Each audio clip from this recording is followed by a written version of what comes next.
Hello everyone, my self doctor Bhavna. आज का मेरा टॉपिक है डिफरेंशियल रीइंफोर्समेंट टेक्निक्स, यानी कि हम किस प्रकार से जो चिल्ड्रन विद इंटेलेक्चुअल डिसेबिलिटी है या बौद्धिक अक्षमता से ग्रसित बच्चे हैं उनको पुरस्कार देते हुए उनके समस्यात्मक व्यवहारों को कम कर सकते हैं। कल मैंने आप लोगों को बताया था कि डिफरेंट टाइप्स की पनिशमेंट टेक्निक्स के बारे में, जिनका यूज़ करते हुए हम समस्यात्मक व्यवहारों को कम कर सकते हैं। तो यदि हम बात करते हैं भेदात्मक पुरस्कार तकनीकों के बारे में, तो इसमें सबसे पहले टेक्निक आती है डिफरेंशियल रीइंफोर्समेंट फॉर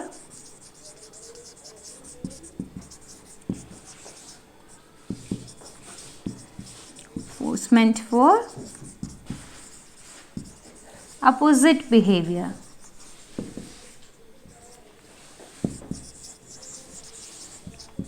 यानी कि विपरीत, हम बोल सकते हैं विपरीत व्यवहारों के लिए भेदात्मक तकनीक। कि किस प्रकार से हम लोग कह सकते हैं कि जो भी अपोजिट बच्चा, हम कह सकते हैं कि लाइक यदि बच्चा कोई समस्यात्मक व्यवहार को कर रहा है लेकिन किसी दिन वो समस्यात्मक व्यवहार को ना करते हुए उसके अपोजिट कोई व्यवहार कर रहा है, विपरीत कोई व्यवहार कर रहा है, तो हम उसे पुरस्कृत करेंगे। पुरस्कृत हम रीइंफोर्समेंट या रिवॉर्ड कह सकते हैं। कि सपोज करो कि यदि बच्चा, जैसे अगर बच्चा बार बार किसी दिन कहता है कि मैम मुझे पानी पीने जाना है, या फिर किसी दिन बच्चा ऐसे करता है कि बच्चा उसके विपरीत पानी पीने के लिए ना कहने की बजाय बच्चा एक जगह टिक करके शांतिपूर्वक बैठता है, तो उस समय हम क्या करेंगे, उसको पुरस्कृत करेंगे। या दो बच्चे आपस में बातें किए जा रहे हैं या लड़ाई झगड़ा करते हैं और किसी दिन वो लड़ाई झगड़ा ना करते हुए शांतिपूर्वक एक दूसरे से अच्छे से बातें किए जा रहे हैं या फिर चुपचाप बैठे हुए हैं, तो भी हम उनको पुरस्कृत करेंगे। बच्चा जब कोई समस्यात्मक व्यवहार ना करते हुए कोई पॉजिटिव, हम कह सकते हैं सकारात्मक व्यवहार कर रहा है, तो देन हम उसको पुरस्कार देंगे, रीइंफोर्समेंट देंगे। रीइंफोर्समेंट ऑलरेडी मैंने आपको बताया भी है कि एक तो हम जब भी बच्चा समस्यात्मक व्यवहार कर रहा है या कोई पॉजिटिव बिहेवियर कर रहा है हम तुरंत देते हैं। जब कोई बच्चा समस्यात्मक व्यवहार कर रहा है तो हम पनिशमेंट, जैसे हमने बोला था कि हम तुरंत देंगे। और जब बच्चा कोई, हम कह सकते हैं सकारात्मक व्यवहार कर रहे हैं, तब भी हम उसको रिवॉर्ड तुरंत देंगे। क्योंकि हो सकता है कि बच्चा पहले तो पॉजिटिव बिहेवियर किया लेकिन विदिन 2 मिनट्स या 5 मिनट्स के बाद में बच्चे ने कोई समस्यात्मक व्यवहार किया। जैसे दो बच्चे आपस में बातें कर रहे थे, हो सकता है कि 5 मिनट में उनके आपस में लड़ाई हो गई, उन्होंने एक दूसरे के साथ धक्का मुक्का किया। तो अगर हम उस व्यवहार पे 5 मिनट के उपरांत उसको रीइंफोर्समेंट देते हैं तो वो क्या होगा, बच्चा यह सीख जाएगा कि जब भी मैं कोई समस्यात्मक व्यवहार करता हूँ तो मुझे पुरस्कार मिलता है।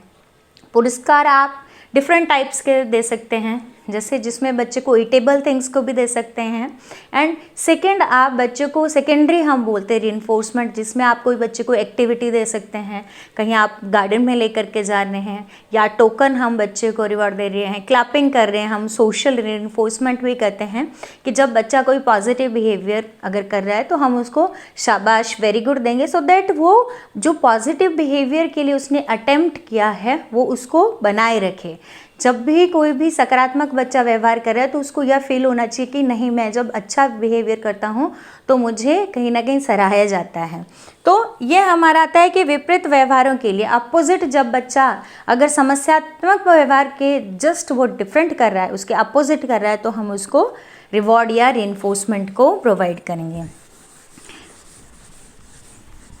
अब इसी के बाद में हमारा आता है डिफरेंशियल रीइंफोर्समेंट फॉर अदर।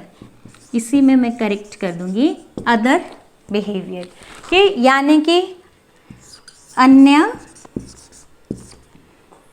व्यवहारों के लिए भेदात्मक पुरस्कार।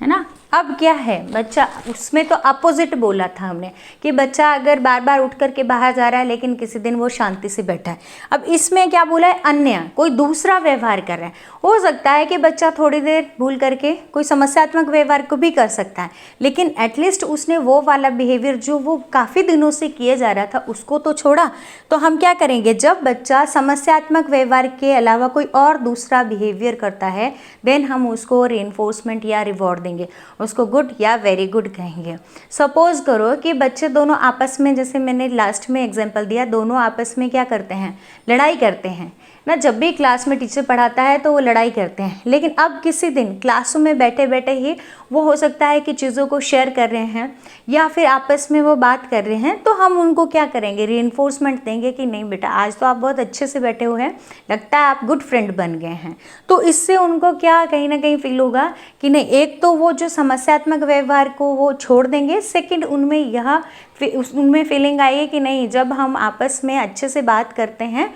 तो वो क्या है, कहीं ना कहीं सकारात्मक व्यवहार है, उसको कहीं नेगेटिव पॉइंट ऑफ व्यू से नहीं देखा जाता है। तो उसके लिए भी हम बच्चे को क्या करेंगे, एक समस्यात्मक व्यवहार को छोड़ने की जगह बच्चा कोई दूसरे व्यवहार को यदि दर्शाता है तो हम उसको रीइंफोर्समेंट या रिवॉर्ड देंगे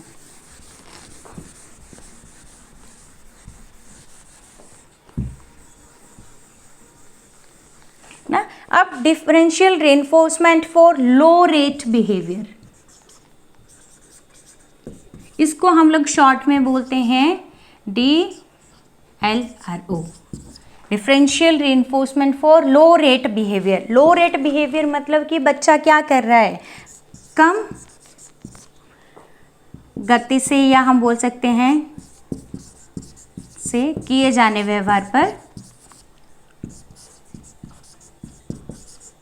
या कम गति नहीं बोल सकते हम, इसमें दर से बोलें, कम दर से किए जाने वाले व्यवहार के लिए भेदात्मक पुरस्कार।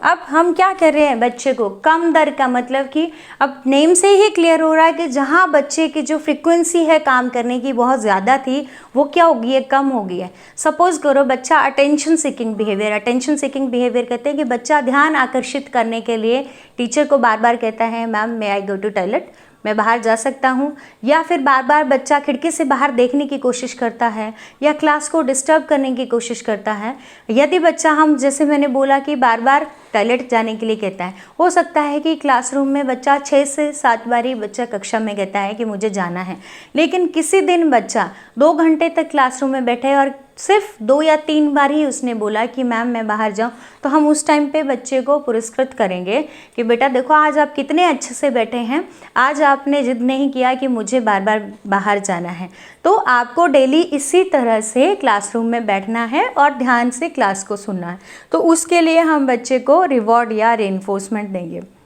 ज़रूरी नहीं है हर चीज़ को हम बच्चे को प्रेशराइज करके ही चीज़ को सिखाएं, हमें बच्चे को सेल्फ डिसिप्लिन या हम कह सकते हैं कि खुद से अनुशासित होने के लिए भी कहीं ना कहीं हम प्रशिक्षण देंगे, जिसमें हम और भी बहुत सारे टेक्निक्स है जिसका हम यूज़ कर सकते हैं। हम बच्चे के लिए सेल्फ ऑब्जर्वेशन हम बोलते हैं,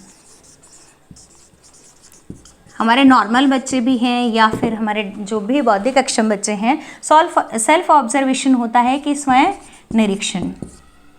स्वयं के व्यवहारों का निरीक्षण।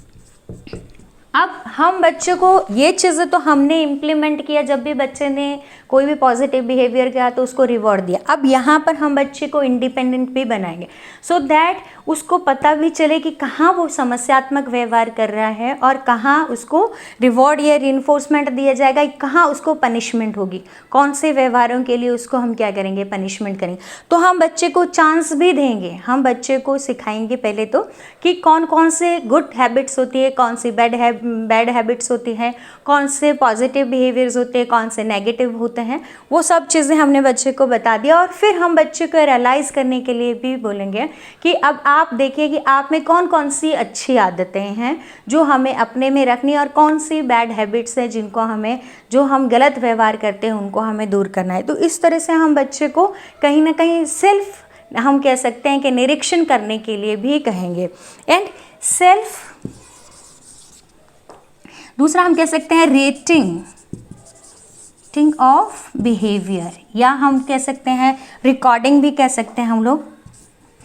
क्योंकि जब हम लोग रिकॉर्डिंग करेंगे तभी हम रेटिंग भी करते हैं। कि स्वयं के व्यवहारों को रिकॉर्ड करना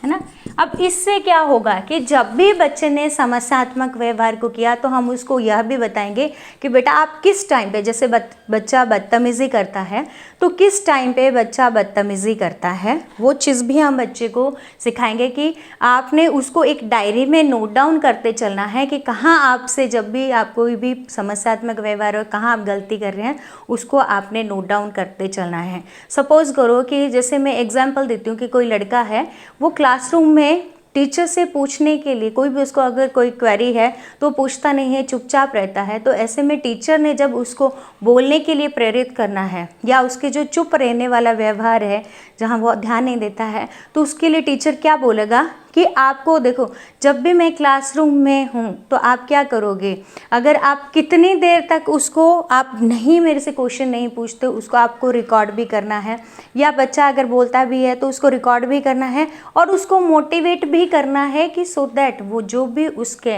हम कह सकते हैं कि क्वेरीज के लिए हम उसको प्रेरित करेंगे कि आपको क्वेश्चनिंग करना है। तो ऐसे में आप बच्चे को बोल सकते हैं कि यदि तुम मुझसे क्वेश्चन करोगे, अगर पूरे 1 वीक में आप 7 टोकन को ले लेते हो, सपोज करो कि आप हर क्लास में मेरे से या मेरी क्लास में आप 2 से 3 क्वेश्चन पूछते हो, तो आप क्या करेंगे, उसके लिए मैं आपको डेली का 1 टोकन दूंगी, और जैसे ही हमारे 7 टोकन हो जाते हैं देन हम लोग कहीं गार्डन में घूमने के लिए जाएंगे। तो उससे क्या होगा, बच्चा अपने बिहेवियर को भी रिकॉर्ड भी किया उसने कि वो कितनी बारी क्वेश्चंस को, जो भी आप बच्चे को क्वेश्चन पूछने की हैबिट को बना रही कि जब आप क्वेश्चन पूछोगे तो आप नोट डाउन भी करते चलोगे कि आपने 2 से 3 बारी मेरे से क्वेश्चन पूछे हैं, तो उसके लिए आपको 1 टोकन मिला है। इस तरह से in the end of week उसको आप 10 मार्क्स दे सकते हैं, या फिर आप जो भी टोकन दे रहे हैं उसके बदले में आप बच्चों को कोई एक्टिविटी भी दे सकते हैं जो बच्चे की इच्छा के अनुसार हैं। तो जिससे बच्चे में हैबिट बन जाएगी कि जहाँ वो गलती कर रहा है वो रियलाइज़ भी करेगा, और उसको सुधारने के लिए आपने चांस भी दिया है कि आप उसको रीइंफोर्समेंट भी दे रहे हैं। तो इस तरह से हम बच्चे को कहीं ना कहीं इन सब टेक्निक्स का यूज़ करते हुए, जो डिफरेंशियल रीइंफोर्समेंट टेक्निक्स हैं, इनका यूज़ करते हुए बच्चे के समस्यात्मक व्यवहारों को पॉजिटिव वे में, बिना डांटे, या हम कह सकते हैं कि बिना उनको किसी प्रकार की पनिशमेंट दिए, हम उनके व्यवहारों में कहीं ना कहीं इम्प्रूवमेंट ला सकते हैं। और एक और मेन चीज़ है कि जब भी पेरेंट्स या स्पेशल एजुकेटर कोई बच्चे के साथ में उनके समस्यात्मक व्यवहारों को कम करने के लिए काम करता है, तो उनको एक चीज़ को ध्यान में रखना है कि कभी भी हाइपर नहीं होना है, शांत मन से काम करना है। कई बार पेरेंट्स भी बहुत सारी कंप्लेंट लेके आते हैं कि हमारे बच्चों में ये शिकायत है, हमारा बच्चा ये नहीं कर पाता है और दूसरे बच्चे आगे निकल गए हैं। तो कभी भी हम बच्चे को टॉन्ट, हम एक देसी भाषा में बोलते हैं कि हम बच्चे को कभी ये फील नहीं कराएंगे तुम ये नहीं कर सकते हो, पड़ोसी का बच्चा ये कर सकता है। या कभी हम बच्चे को डांटते भी हैं, जैसे मैंने पनिशमेंट टेक्निक में भी बोला, तो हम बच्चे को कभी ग्रुप में नहीं डांटेंगे, क्लासमेट्स के सामने नहीं डांटेंगे, या कम्युनिटी के सामने हम लोग कहीं भी, अगर बच्चा बाहर है कहीं अदर प्लेस पे है तो वहाँ नहीं डांटेंगे। जब भी आप बच्चे को समझाओगे तो आप इंडिविजुअली उसको एकांत में ले जा कर के आप उसकी गलत चीज़ों के लिए आप समझा सकते हो, इंस्टेड ऑफ कि आप ग्रुप के सामने उसको डांटते या फटकारते हैं। एंड वन मोर थिंग, बहुत सारे पेरेंट्स को यूँ लगता है कि एक तो कहीं ना कहीं एक्सेप्टेंस लेवल भी उनका ज़ीरो रहता है कई पेरेंट्स का, और कई एक्सेप्ट भी करते हैं तो उनका कहीं ना कहीं सोसाइटी का, कम्युनिटी का, फैमिली का प्रेशर इतना ज़्यादा होता है कि उनको यूँ लगता है कि हमारे घर में ये बच्चा आ गया है तो सारी उम्र हमारे ऊपर डिपेंडेंसी बनी रहेगी, या कहीं बाहरी लोगों के भी ताने सुनने को मिलते हैं। तो ऐसे में घबराना नहीं है, और ना ही जो बाहर वाले कभी भी आपको किसी भी चीज़ का बारे में अगर बोल रहे हैं तो उसको अपने ऊपर हावी नहीं होने देना है। शांत मन से हमें, क्योंकि कोई भी बाहर का पर्सन आपके बच्चे के साथ में काम नहीं करेगा, ना ही इम्प्रूवमेंट लाएगा। तो एज ए टीम वर्क सभी जो भी फैमिली के मेंबर्स हैं उनको ग्रुप में हम कह सकते हैं कि एज ए टीम वर्क करना है। ऐसा नहीं है कि कोई एक फैमिली का पर्सन बच्चे के साथ में काम कर रहा है तो उसी से इम्प्रूवमेंट आएगा। No, this is not possible. जब पूरी फैमिली एक साथ मिलजुल करके काम करेगी बच्चे के साथ में, तभी हम ज़्यादा से ज़्यादा कहीं ना कहीं बच्चे में सुधार ला सकते हैं। और एक और चीज़ है कि जब भी हम बच्चे के ऊपर व्यवहारिक समस्याओं को लेकर के वर्क करते हैं तो हम ध्यान रखेंगे कि हमारे फैमिली का एनवायरनमेंट पॉजिटिव होना चाहिए। ऐसा नहीं होना चाहिए जिसका नेगेटिव इम्पैक्ट हमारे बच्चे के ऊपर पड़े। क्योंकि मैंने बिहेवियर के बारे में बताया तो मैक्सिमम बिहेवियर्स ऐसे होते हैं जो बच्चा कहीं ना कहीं इमिटेशन के थ्रू अनुकरण करके सीखता है। कोई भी व्यवहार बच्चा खुद से नहीं सीखता है, उसके सीखने के पीछे कोई ना कोई रीज़न होता है। चाहे उसके लिए उसको स्टिमुलस हम बोलते हैं कि कहीं ना कहीं उसको मज़ा आ रहा है उस व्यवहार को सीखने में, या कोई फैमिली में कर रहा है उसको वो सीख रहा है। तो हम बच्चे के सामने कोई भी ऐसा व्यवहार नहीं दर्शाएंगे जिसको बच्चा ऑप्ट कर ले और बाद में हमें उसी का सामना करना पड़े। तो ये कुछ मैंने कल की भी बताई पनिशमेंट टेक्निक्स, आज मैंने बताई आप लोगों को कि जो डिफरेंशियल रीइंफोर्समेंट टेक्निक्स हैं कि किन किन व्यवहारों के लिए हम लोग पुरस्कृत करते हुए समस्यात्मक व्यवहारों को कम कर सकते हैं। So thank you so much.